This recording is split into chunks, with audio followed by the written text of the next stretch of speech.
A partir de este momento, Radio Universidad de Chile da la bienvenida a La República de las Letras. Antonella Esteves, Patricio López, Alberto Mayol y Omar Sarraz los invitan a ser parte de esta nación letrada y democrática, en donde la conversación en torno a libros fundamentales es la excusa para juntarse con amigos, soñar y reflexionar sobre lo que somos y lo que podemos ser. Bienvenidos a La República de las Letras. More than 2,000 miles all the way. Get your kicks on Route 66. Desde entonces hasta su vuelta a la Argentina 4 años después, Gladys tuvo relaciones sexuales con 6 hombres en el siguiente orden: Francisco o Frank, mozo de cuerda de la firma donde trabajaba, un joven mulato puertorriqueño casado y padre de 3 hijos. 2. Bob, su ex jefe de Washington. 3. Lon, un pintor de raza negra a quien conoció durante una arriesgada excursión solitaria a un teatro off-Broadway. 4. Danny, estudiante de historia en la Universidad de Washington de paso por Nueva York para las fiestas de Pascua y portador de un regalo de Mary Ann. 5. Ricardo, mexicano desocupado que Gladys conoció en Acapulco durante sus vacaciones. 6. Pete, el marido de una vecina de piso. Los motivos que llevaron a Gladys a esos acoplamientos fueron los mencionados a continuación. 1. A Frank, o sea, el mozo de cuerda, la atrajo el hecho de hallarse imprevistamente sola con él en un sótano de la empresa y la necesidad de colmar el vacío dejado por el primer amante, siendo preciso señalar que hasta un rato antes de estar abrazándolo no había pensado que tal cosa podía suceder. Era viernes a la tarde y ambos habían debido permanecer después de hora para ultimar un envío urgente a Sudamérica. Gladys escribía facturas y las etiquetas bilingües mientras Frank preparaba el embalaje.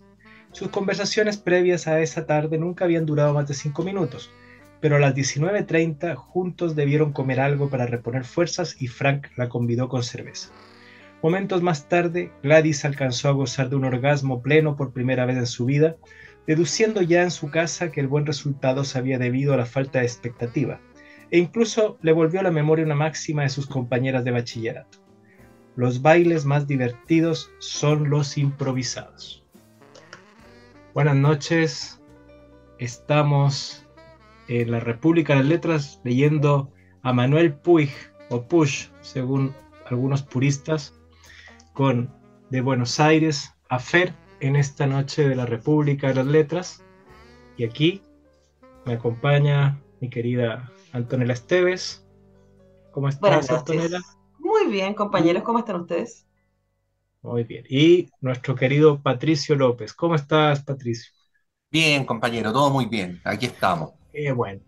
Bueno, estamos leyendo esta novela que tiene la particularidad de que le valió el exilio o el autoexilio por temor a Manuel Puig desde un Buenos Aires, el año 70, cuando la cosa está muy convulsionada, y por esta novela recibe amenazas de muerte y termina yéndose a Argentina e instalándose en México, donde años después muere muy joven, muere a los 57 años. Manuel Puig es conocido sobre todo por El beso de la mujer araña, por Boquitas pintadas, y esta novela me resultaba interesante no propiamente por el asunto político, sino lo interesante de Manuel Puig son todos sus artificios, toda su cercanía al cine, sus recursos que toma de los guiones cinematográficos para narrar. Y en este caso a mí me llamó mucho la atención después de leerlo. No sé qué piensan ustedes. La cantidad de fantasías, inhibiciones sexuales, en cierta forma era como una novela, si eso pudiera ser así, del subconsciente, si eso pudiera ser, ¿no? Porque para llegar acá tuvo que pasar por el consciente, pero es increíble la cantidad de encuentros sexuales, masturbaciones, fantasías, inhibiciones, todos los problemas sexuales de los personajes que aparecen, y en un flujo constante. Entonces, bueno, eso para decirlo primero y a ver qué les parece a ustedes. ¿Qué pueden decir? decir que es la tercera vez que Manuel Puig revisita nuestra República de las Letras. Hicimos el beso de la mujer araña. Yo sé que no te acuerdas, Patricio López, yo tampoco. No, de ese sí, del otro no. Poquitas pintadas también lo hicimos. Ese me acuerdo, ese sí. Ok, Sí. por lo menos alguno se acuerda de alguno, yo no me acuerdo de ninguno de los dos. Así que Sí. voy a revisar el programa para saber si yo estuve. Sí. No, ustedes estuvieron en el beso de la mujer araña, yo lo escuché por radio incluso ese día, y yo estuve en Poquitas Pintadas, no sé con quién. Ya, pero están ambos, sirve eso lo que está rechequeando ahora en el celular, están ambos ahí en el YouTube de la República de las Letras si los quieren buscar. Eso es como lo primero que quiero decir respecto a, es la tercera vez, hay que decir que ha estado muchas veces este señor en nuestra República, eso simplemente... Comparado con Cervantes y con Shakespeare. Por ejemplo, pero Shakespeare ha estado varias veces igual, Shakespeare ha estado varias veces. No, tanto, no sé, ¿qué dirá? Preguntémosle a nuestro... ¿Qué dirá el Santo Padre? ¿Qué dirá Cristiano Teiza? ¿Cuántas veces hemos leído a Shakespeare? Yo creo que por lo menos 3. Yo me acuerdo que leímos Otelo, creo que leímos Romeo y Julieta también, y creo que Enrique, alguno de los Enríquez. Yo creo que Macbeth, pero yo no también leímos ninguna. Macbeth. Sí, ¿viste? Pero Cervantes no tanto. No. Yo voy a decir que a mí no me gustó mucho de Buenos Aires a Fer, entonces prefiero escucharlos a ustedes. Después les cuento por qué. Pero di por qué. No, es re fácil hacer la gran Omar Sarrá, hablen ustedes primero y después yo destruyo todo. Sí, es fácil. He aprendido del gran maestro, tal cual. Ese es el plan. Está bien. He sido descubierta. Igual de alguna manera me siento condicionado, porque después de mi intervención va a venir la guadaña, ¿no? ¿Pero a ti te gustó, Patricio López? ¿Te pareció? Sí, a mí me gustó, pero a ver, quiero explicarlo. Puig, primero, es un escritor del gusto de escritores, ¿no? En segundo lugar, es una suerte de emblema, porque en cierto momento su literatura representó una suerte de emancipación, vamos a decirlo así, de la sexualidad heteronormada, ¿no? Vamos a usar los términos de ahora. Y entonces, de algún modo, quiero decir que no es para nada lo mismo, pero de algún modo, Puig ocupa el lugar que en su momento ocupó Reinaldo Arenas en Cuba o que ocupó Pedro Lemebel en Chile, ¿no? Claro, el escritor de los Puig. Y por lo tanto, cuando uno llega a leer a Puig, muchas veces no llega solamente por su valía literaria, que en mi consideración la tiene, sino que también llega como una suerte de reivindicación, ¿no? O de al menos refugio en un lugar donde hay una serie de personajes, y ahí yo lo quiero vincular con el beso de la mujer araña, que es de lo cual me acuerdo, de Poquitas Pintadas no me acuerdo nada, en el sentido de que los dos personajes que protagonizan este libro son dos personajes cuya sexualidad es incompatible no solamente con la norma, sino también con la decencia, ¿no? O sea, visto con los ojos de hoy, seguramente no nos escandaliza mayormente, pero si uno piensa en la sociedad argentina del año 73, obviamente Puig tiene que haber tenido en su cabeza la idea de que este era un libro cuyos protagonistas iban a generar una ruptura, ¿no? O un malestar o una incomodidad en los lectores. Uno con una tendencia a la violación, con una obsesión por la masturbación, con dificultad para relacionarse con mujeres, otra condicionada también por una violación que había sufrido, y todo esto además entremezclado con una retórica antiperonista, ¿no? Que va acompañando por lo menos la mirada que tienen los personajes sobre el devenir argentino. Entonces, si ustedes piensan año 73 con la situación cultural valórica de Argentina, y más encima con un gobierno peronista, que un tipo llegara a publicar una novela así, obviamente iba a provocar el efecto que provocó, aunque probablemente pues no tenía en su cabeza que esto pudiera llegar al punto de las amenazas de muerte y de que se tuviera que exiliar, ¿no? Pero bueno, ustedes saben que en Argentina fue el año 76 donde se desató la barbarie, y el 73 esto todavía se estaba incubando, a diferencia de lo que pasó acá. En ese contexto a mí me parece interesante el ejercicio de Puig, me parece que la construcción de los personajes es interesante, me gusta la variedad de formatos con los cuales va trabajando a lo largo de la novela, porque es una novela disruptiva en términos formales, no es una novela que tenga una continuidad, y que entonces uno la puede leer tanto en su nivel literal como en estos ciertos niveles meta, ¿no? ¿Cierto? De qué es lo que representa políticamente, de qué es lo que representa valóricamente, y en ese sentido no me extraña que sea como del gusto de los teóricos o del gusto de los escritores, ¿no? Es un poquito un Lezama Lima en chiquitito. Los puristas me van a asesinar, pero bueno, Lezama Lima también es un escritor que estaba como en el margen de Cuba y que es muy del gusto de los teóricos y de los escritores. Entonces, como experiencia literaria, a mí me gustó, lo pasé bien, lo disfruté. Y bueno, luego de haber terminado mi intervención, ahora me expongo a que por haberme apegado a Puig, la sangre que va a hacer brotar, Antonella, de las entrañas del escritor argentino, me salpique No, en inmaculada ropa. no para nada, porque además piensa que piensa todo lo que amamos y que ha destruido Omar Sarraz, y aquí continuamos con nuestra Pero amistad absolutamente. Hoy soy inocente, hoy no tengo culpa. No, y no, Oso pero lo que quiero decir es que meterse con Caguabata, po. Por En este ejemplo. programa meterse con Caguabata es como... ¿ah? Nadie lo ha hecho con Marico aún, pero No. en cualquier momento puede pasar, ¿no? Sí. Pero, o sea, creo que nuestra disparidad de gustos ha estado puesta a prueba en este programa y hemos sobrevivido a eso una y otra vez. Yo estoy absolutamente de acuerdo respecto a la brillantez formal de Buenos Aires Affair. De verdad es alucinante. Una vez que uno entra en el juego, ¿no? Porque lo que hace la novela es instalarse primero como una novela policial. Ese es el referente.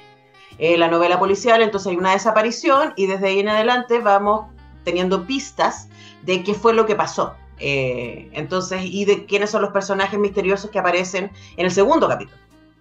El primer capítulo se instala esta desaparición, en el segundo capítulo hay una escena que uno no entiende muy bien y el resto de la novela lo que hace es que nos permite conectar una cosa con la otra. Desde ahí, él usa muchísimos recursos muy interesantes. Uno de ellos es que cada capítulo está iniciado con un diálogo de una película del cine clásico, en donde el personaje femenino tiene el nombre de la actriz, no del personaje que interpreta en esa película, y el otro personaje es una madre, un señor, un joven guapo o lo que sea.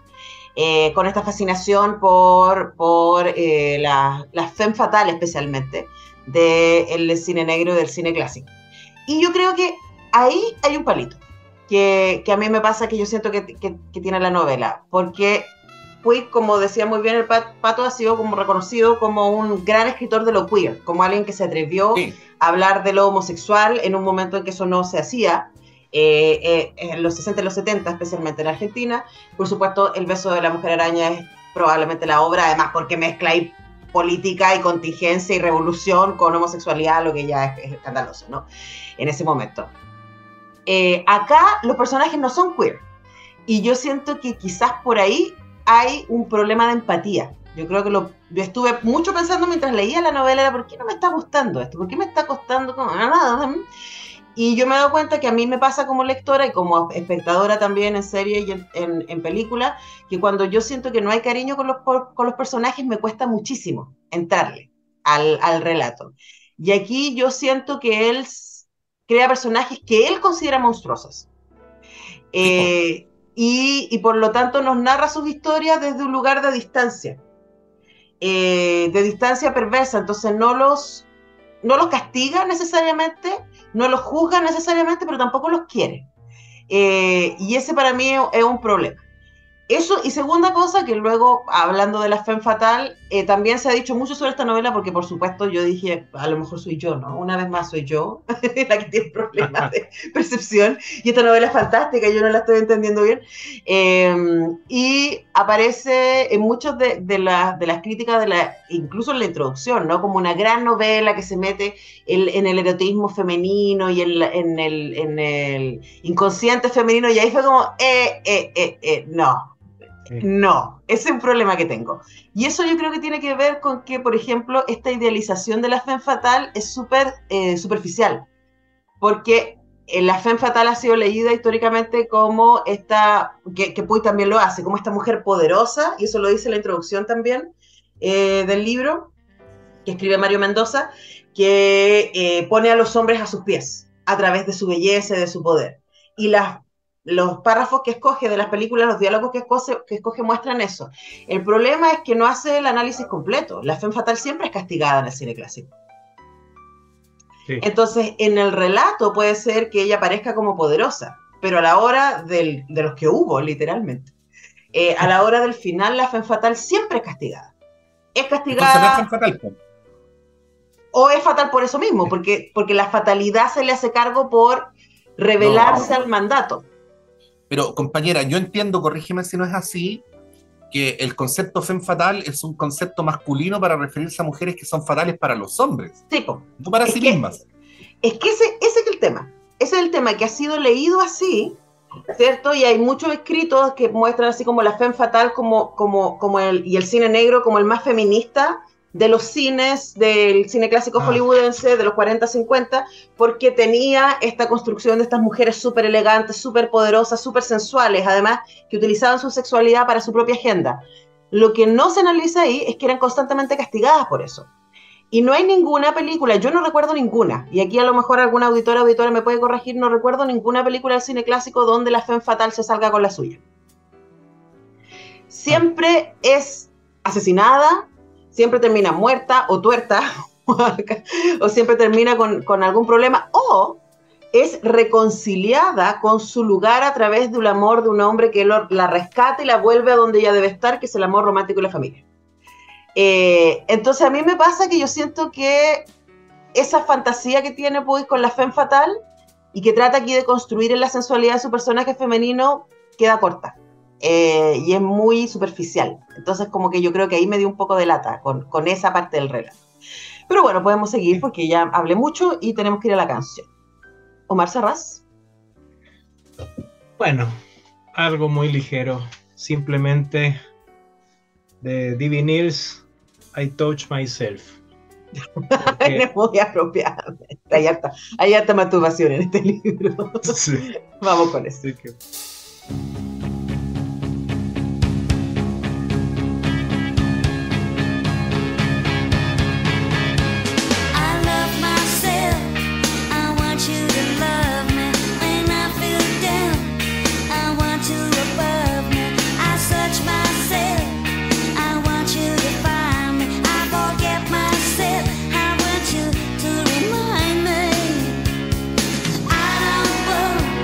Anybody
Gladys volvió a colocar las 12 pastillas en el frasco y lo tapó. Enseguida lo volvió a abrir. Sus razonamientos sucesivos, en términos resumidos, fueron los siguientes. Aunque 12 pastillas no bastaban para destruir un organismo sano, sí bastarían para el suyo, ya próximo a la saturación de barbitúricos, si bien ello era probable. Más seguro resultaría el efecto de las 12 pastillas mezcladas con una bebida alcohólica, como lo había indicado el trastorno de 2 noches atrás en el automóvil de Leo. Si para ese prolongado desmayo había bastado un cóctel de ron, no cabía duda de que su organismo estaba gravemente minado por sedativos diarios. Aunque era imperdonable el maltrato que más tarde había recibido de Leo, resultaba natural que un hombre de su inteligencia se irritase ante las excentricidades de una mujer como ella. Depresiva, tuerta y carente de talento real. Puesto que un cóctel de ron le había hecho perder el conocimiento, 12 pastillas mezcladas con whisky sin duda le causarían la muerte.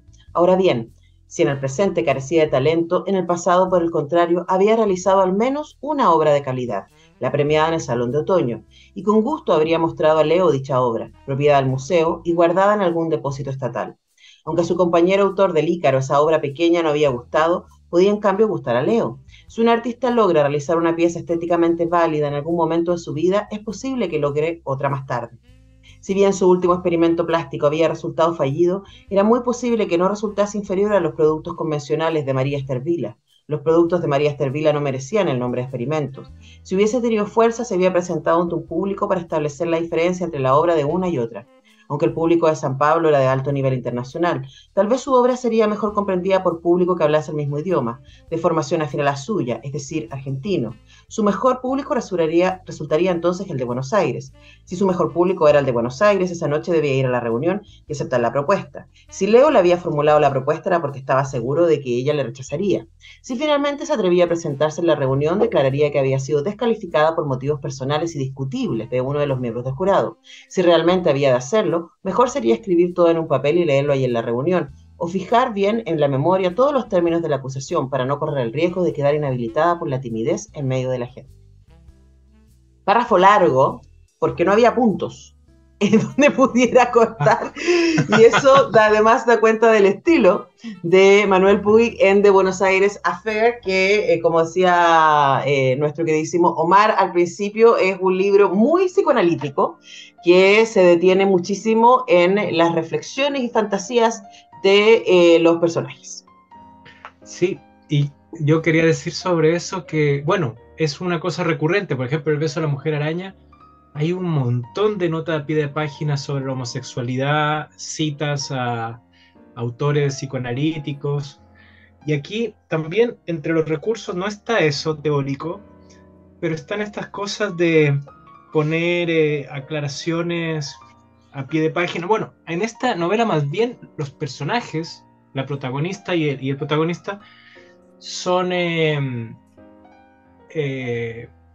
digamos, lejanos, se niegan a las terapias psicológicas, algo que seguramente en su momento, en su época, era lo más común. O sea, yo no voy a entregarme a una terapia psicológica, eso sería confesar que estoy mal. Entonces, pero lo interesante aquí es que en lo que tú leíste, amiga, justamente se ve lo que Puig muestra. No muestra solamente a la mujer fatal, segura de sí misma, sino que un párrafo antes, incluso una página antes, empezó con esto, de que ella se empieza a descalificar a sí misma poniéndose en la visión que tendría él, el que la había elegido para presentarse en Sao Paulo representando a Argentina, como él seguramente no la aprecia. Le pidió después que no fuera la representante, que se negara a ir y que le diera su puesto a la otra persona que aparece ahí como convencional, la otra artista. Ella aparece mostrándose insegura justamente porque se ve a través de los ojos del hombre y muestra todas sus debilidades, y luego trata de reunir fuerzas, pero en un momento llega a la decisión de que como no va a ser una artista, simplemente se va a tirar por la ventana, se va a suicidar, ¿no? Tal cual. Y esto muestra todas las inseguridades de una mujer que está en un campo que es absolutamente dominado por los hombres. Muestra las inseguridades de una mujer creada por un hombre, ojo. Bueno, también, pero pucha, no sé si yo pienso que en general esas voces del mandato y de lo que sea, como la muestra pues ahí, probablemente eran muy, muy propias también de una sociedad más represiva todavía bueno, la actual sigue siendo de otra manera, no lo sé. Bueno, y lo que quería decir es que tal vez podemos mostrar cómo ella es cursi, pero al mismo tiempo en esa inocencia, esta artista plástica, tiene estas cosas que pueden ser de vanguardia, como ir al mar y recoger los desechos que llegan a la playa y hacer con eso obra y conversar con lo que el mar trae. Y con eso hace sus obras, ¿no? Es también experimental, pero al mismo tiempo tiene ese romanticismo arribista, o sea, ella quiere de todas maneras encontrarse con una persona que le ofrezca un futuro, que tiene un hombre. Y bueno, es una mezcla compleja. Están conflictos con su madre, digamos, sus relaciones sexuales donde busca el placer, al mismo tiempo está en ensoñaciones con casarse y tener muchos hijos. Es obviamente algo escrito por un hombre que va a tener limitaciones, pero no sé, Pero, a mí me hizo pensar que podía ser parte también de esa época, podía ser también lo que piensan los hombres, muchas veces también lo piensan las mujeres, porque es no por hombre o mujer, sino porque es el sentido común de una época, con sus matices, no sé. Déjenme hacer una pregunta. Pero voy a hacer una introducción a los Fernando Paulsen para hacer la pregunta, si es que denme unos 9 minutos 44. O sea, todavía no sabes lo que vas a preguntar. No, todavía no sé. Tú lo vas descubriendo ahí, lo vas a ir descubriendo. No, sí. No que nos haya pasado ni que nos vuelva a pasar alguna vez. Es una dialéctica with myself. ¿Ah? No, a ver. Esta novela, como en general las novelas de Puig, dejan entrever que son súper autobiográficas, ¿no? Es decir, yo siempre he pensado que Puig es un perversito, ¿no? O un perversote, ¿no? Creo que sus novelas son él. Siempre he tenido esa impresión. Es una impresión. Y no por gay, ojo, no por gay. No, sí. O sea, yo no soy homófobo, tengo otros defectos, pero no ese. Entonces, pero a propósito de lo que decía Antonella sobre este personaje mujer, que al fin y al cabo termina siendo castigado, maltratado, y aquí ya me estoy poniendo Paulsen porque todavía me estoy haciendo la introducción súper larga para hacer la pregunta. Uno no necesita conocer la biografía de Lars von Trier para darse cuenta que es un misógino, ¿no? O sea, si uno ve como lo pasa la pobre personaje de Björk en Bailarín en la Oscuridad, la Emma Watson en la otra, la Kidman en Dogville, y así sucesivamente, siempre las mujeres quedan hechas bolsas, ¿no? Ni tampoco uno necesita conocer la biografía de Mia Farrow ni de Son Yi. O sea, esas historias para darse cuenta que Woody Allen es un misógino cuando uno ve sus películas, ¿no? Como por ejemplo termina la pobre Kate Blanchett en Blue Jasmine, ¿no? Por poner uno de muchos ejemplos. Entonces, hecha la introducción a lo Paulsen, ahora viene la pregunta, ¿no?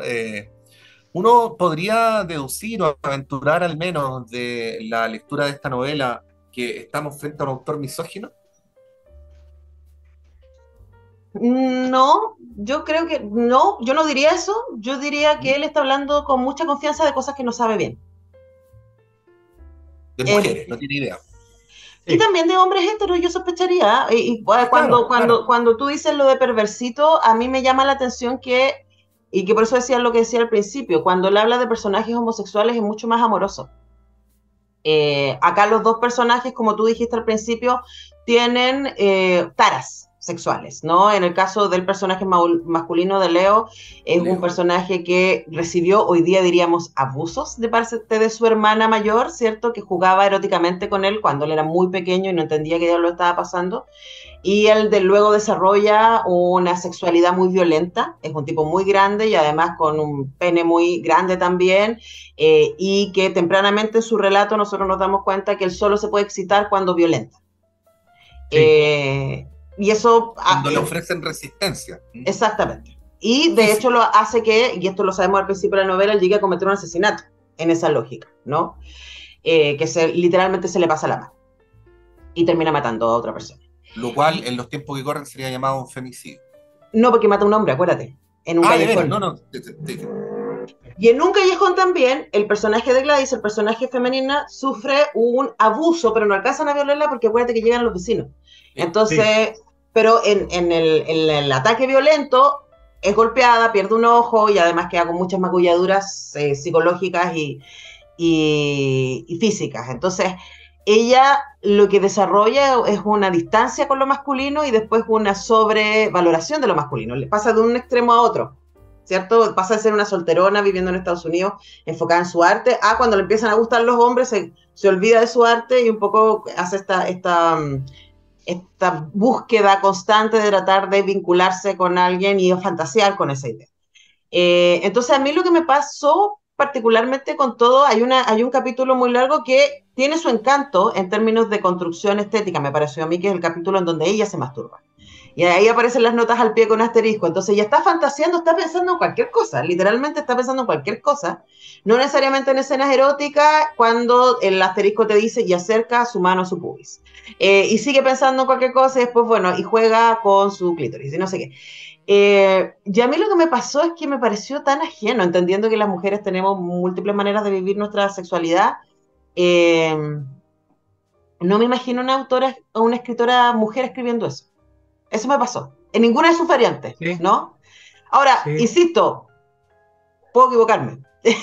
No, Pero, es que mira, eso que tú dices, primero que yo creo que estaba abriendo en cierta forma un campo, o era un campo que había abierto algunos otros autores probablemente, pero era poco explorado, entonces creo que era difícil, era justamente un experimento. O sea, yo creo que Puig siempre está experimentando y ahí yo creo que había un experimento que tal vez no está logrado, pero y también me hace pensar que en esa época seguramente estaba el auge de los cines de pornografía, o estaba empezando, no sé.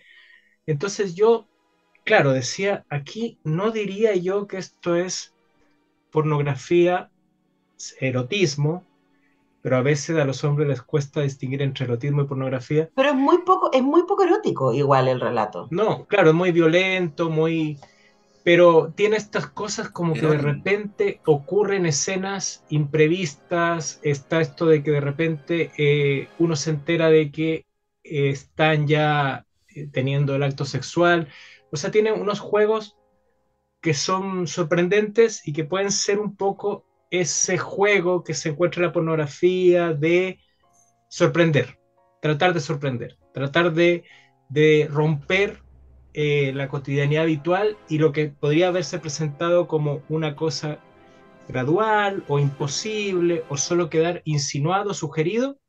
Aquí, incluso entre marido y mujer, cuando de repente nos damos cuenta que ella, que no puede quedar embarazada porque moriría, finalmente accede a la petición del marido para quedar embarazada de nuevo y ahí nace Leo y nos enteramos de que le hace declaraciones fervorosas porque están, lo dice literalmente, fornicando. Entonces, hay una serie de cosas que hacen que yo creo que Puig está tratando de meter lo cinematográfico en un sentido amplio y también específico en esta novela. Y bueno, y yo creo que es un experimento, por eso es muy difícil que sea logrado, y más todavía, porque sabemos muy bien que la sexualidad no tiene muchos puntos de contacto con el cine pornográfico, en cierta forma es muy esquemático, muy simplista, pero no sé si tenga que ver con estas cosas de tratar de traer ciertos géneros, no solo géneros reconocibles y digamos loables o que son cultos o que tienen, sino también géneros que son marginales. Tal vez él está también citando cosas que no son decentes, por decirlo de alguna manera. No sé. Sí, Eso. sí. Eh, Complementando lo que tú dices, Omar, y tratando de recoger lo que en algún momento planteaba la Anto, de que ella sentía que Puig era mucho más cariñoso con los personajes Sí, LGTBIQ+, Queer, que por eso es más fácil. los queer, que con los heteros. Claro, hay aquí una construcción que efectivamente es poco amorosa. Yo el erotismo no lo vi en ninguna parte, quizás ando un poco perceptivo al respecto, pero me parece en general una novela que crea un clima crudo y violento, ¿no? Y la crudeza y la violencia no son muy compatibles con el erotismo, porque quizás puede haber un erotismo violento, pero crudo difícil, ¿no? Entonces, me pasa eso y pensaba en que probablemente también hay una mirada de Puig que coincide con una cierta mirada, ya que tú mencionabas lo queer, Anto, una mirada, una porción de lo queer que es la porción queer reaccionaria, ¿no? Me refiero a esta idea que alguna vez conté aquí y que vi en una pintada del barrio luego del estallido social, Paco hétero, ¿no? Como si ser heterosexual fuera casi ser de derecha, ¿no?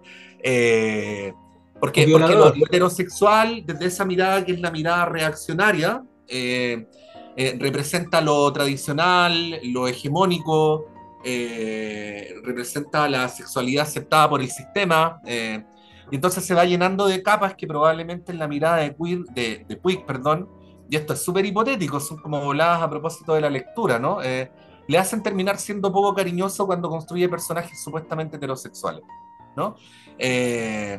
Y eso es lo que queda expuesto en este libro, porque efectivamente se trata de dos personajes, una en el lugar mucho más de la víctima y otro en el lugar mucho más del victimario, pero son personajes súper poco queribles, ¿no? O sea, no te generan esa... Y nadie lo pasa bien, digamos. No, nadie lo pasa bien, po. Nadie lo pasa bien. Bueno, ¿vamos a un tema? Claro. Vamos. Patricio López.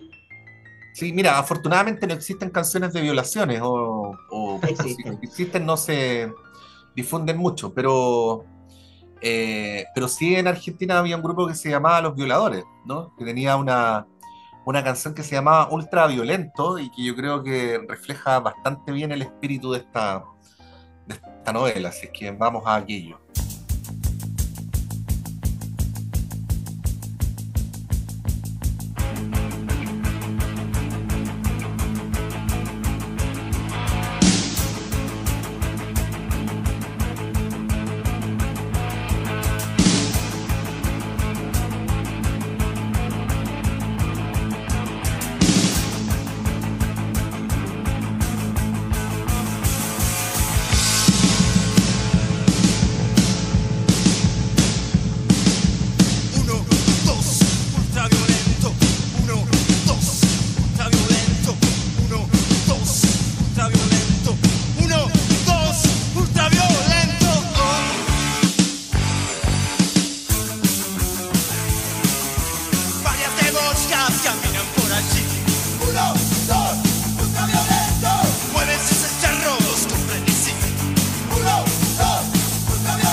Y en eso se empieza a reír y le dice a la mujer que estaba seria en la cama, siempre callada, nunca dijo nada, que a mí tampoco se me paraba, que no era él solo.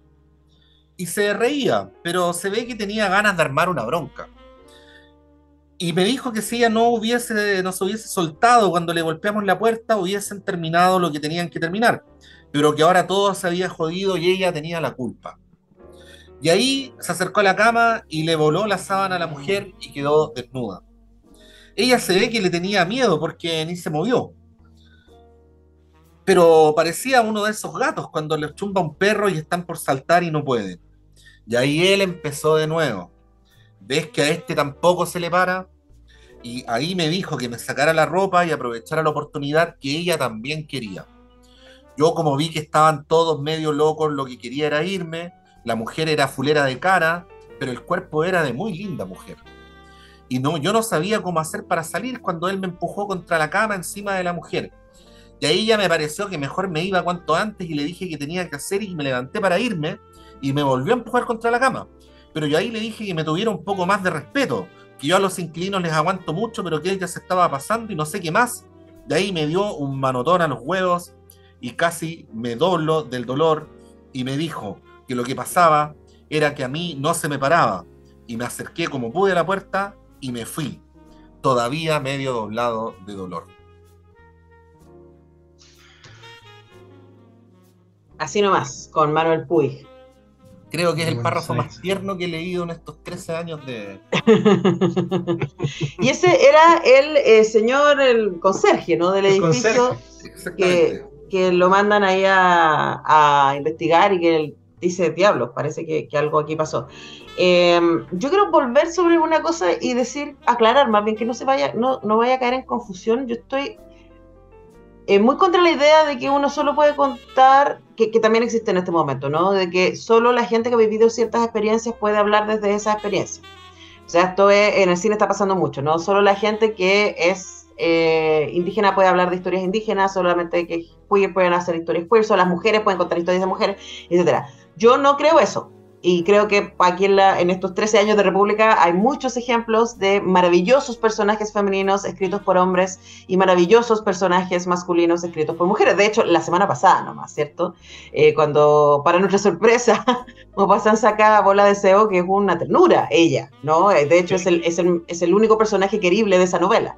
Entonces no es... Kawabata o Madame Bovary y otros maravillosos personajes. Madame Bovary no sé si es un buen ejemplo, pero bueno.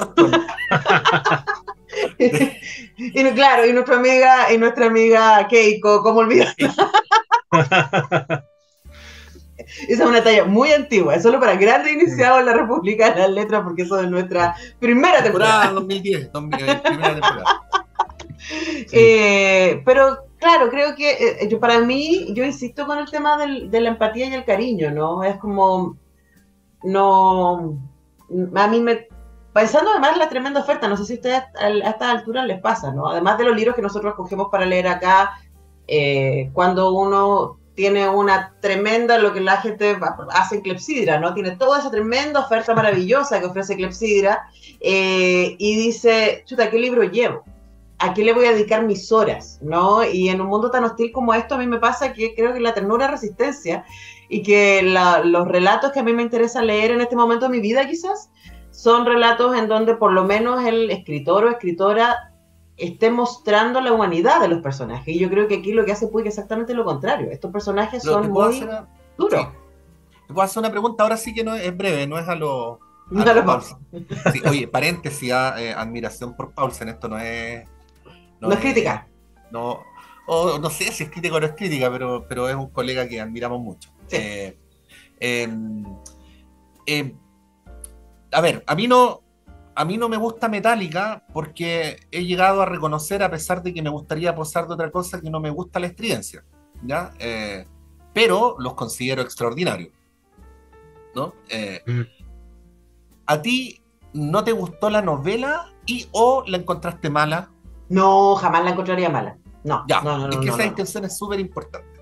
Sí, de hecho creo que es importante, a ver, creo que es lo que rescata Omar respecto a lo experimental de la novela y al juego constante que hace cambiando el escenario, por ejemplo, para que la gente se haga una idea, ¿no? Hay un momento en donde los personajes acaban de tener sexo, él duerme al lado de ella y ella se imagina una entrevista con una revista, parece que Vanity Fair, no me acuerdo. Harper's Bazaar.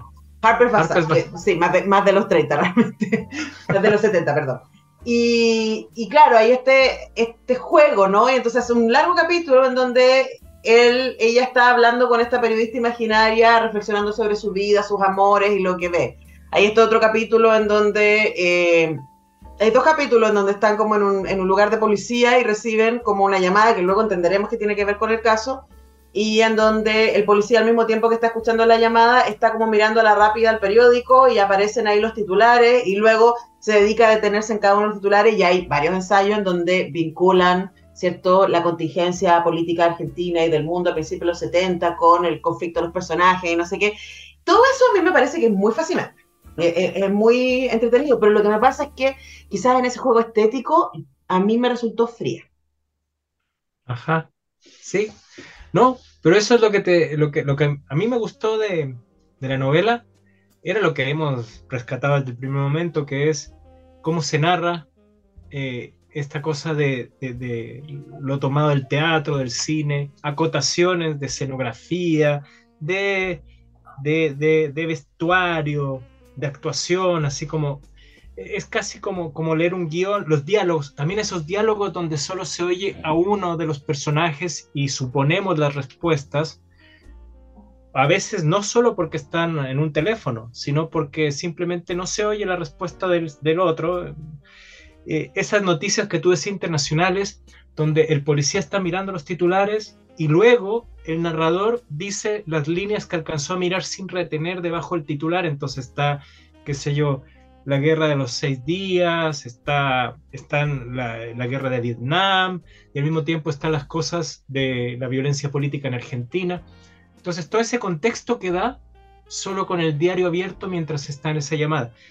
Y las notas a pie de página, y una serie de formas de contar con estas enumeraciones también, muy interesante, eso de, estos son los motivos, 1, 2, 3, o esto, lo siguiente es lo que le pasó por la cabeza. Entonces, todo muy frío también, porque en cierta forma es muy técnico. Lo que tú dices, frialdad, es también porque es como estar dirigiendo o estar diciéndole a alguien que va a representar una obra cómo hacerlo, al escenógrafo, cómo planificar digamos, lo que se pone en escena, o a los actores, a las actrices.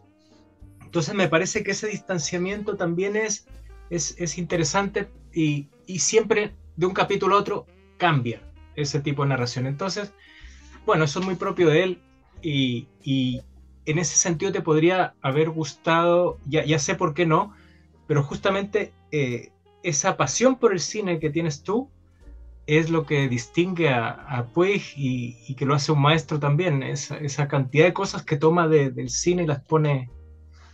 Bueno, no sé, quería decirlo porque quería mostrar de alguna manera los recursos que están ahí todo el tiempo, toda esa experimentación.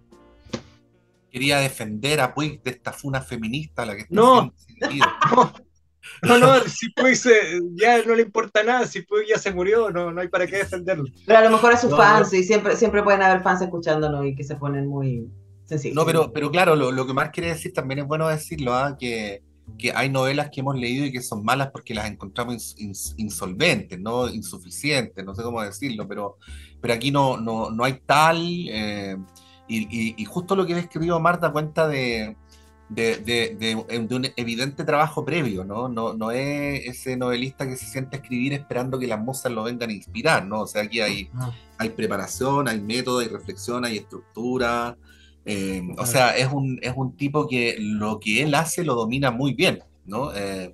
El punto es si nos genera afección, Claro.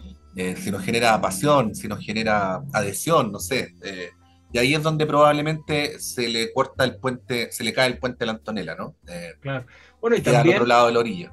son personajes que hay violencia y todo, y son personajes que tienen muchas limitaciones, pero también son dañados. O sea, también uno podría llegar, aunque en la novela no haya esa cercanía, uno podría llegar a tenerles lástima, a pesar de que uno no puede tener lástima por un violador, pero al ver la infancia de este hombre y cosas que pasan, son personajes muy dañados en una sociedad muy brutal, donde por ejemplo vemos que el padre termina enviudando porque la mujer, para darle un hijo hombre, se embaraza y con riesgo de su salud y muere.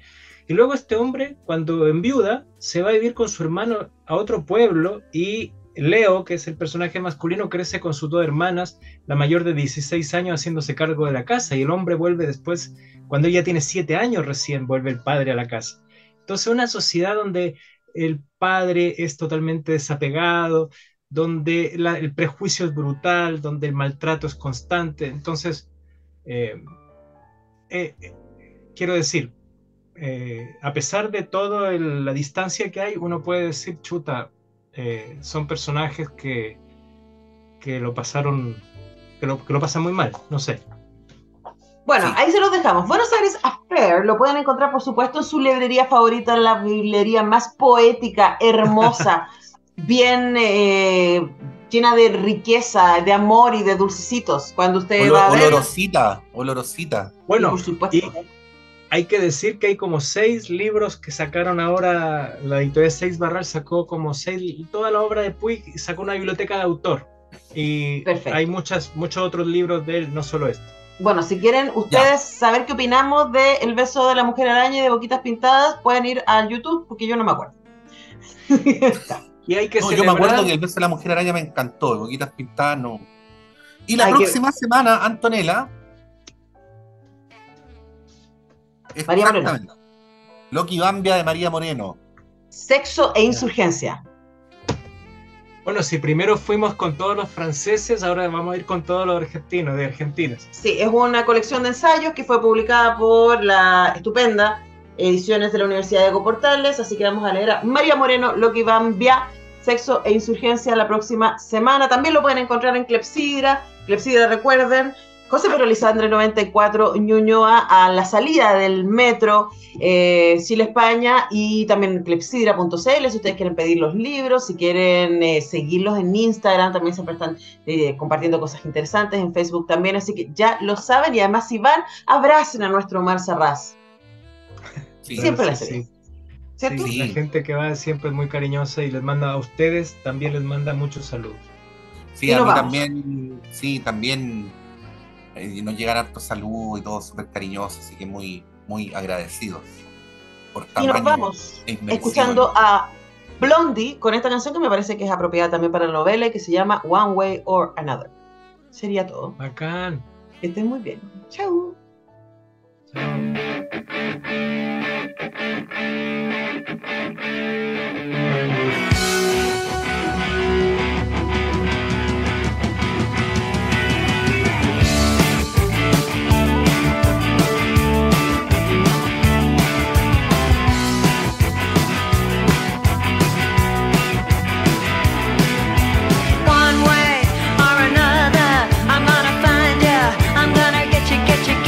One way or another.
Antonella Esteves, Patricio López, Alberto Mayol y Omar Sarraz y su República de las Letras regresan la próxima semana con un nuevo libro y nuevas conversaciones. Los esperamos. Librería Clepsidra. En Ñuñoa, en Macul con Irarrázaval, está la librería Clepsidra. Libros de ciencias sociales, literatura, filosofía, poesía, lecturas escolares de arte y teatro. Avenida José Pedro Alessandri 94, teléfono 225-5706. Consulte nuestros títulos y autores en www.clepsidra.cl.